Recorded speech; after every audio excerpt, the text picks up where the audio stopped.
Hello again, boys and girls. Recent events have brought to mind another state myth debunked I'd like to address. Now, let me give you a little backstory on this one. I live in British Columbia, and right now there's a huge campaign to stop the introduction of the harmonized sales tax, which basically just increases sales tax for a whole lot of products.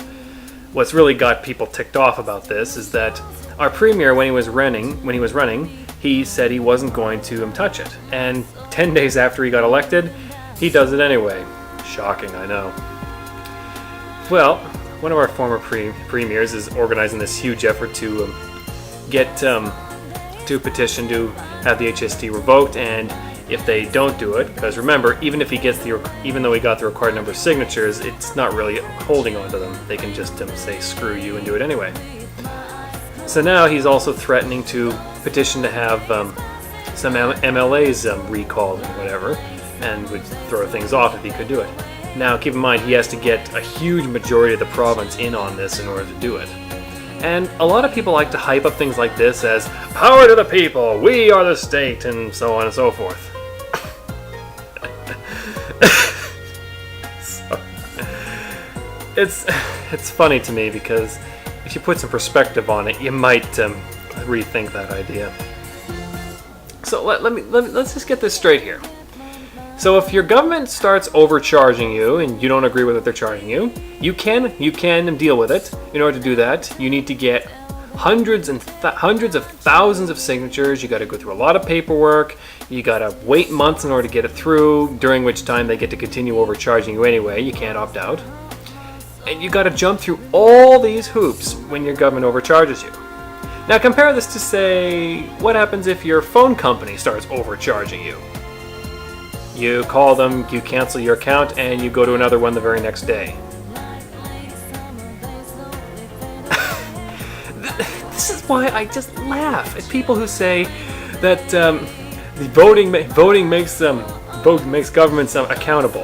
That is just absolutely insane. Think about it. I mean, voting makes governments accountable?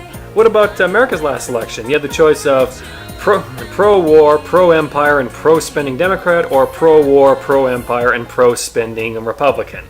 What?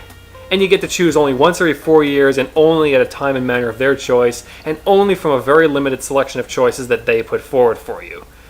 I mean, what kind of freedom is that? What kind of accountability is that? What kind of power to the people is that? It's absolutely insane to argue something like that. It just makes me laugh. I hear this all the time. Voting is how we keep politicians in line. Voting is how we make them accountable. Well, let's see. Bush starts in motion events that cause hundreds of thousands of needless deaths, and where's the accountability on him? He's not in jail. He's not fined.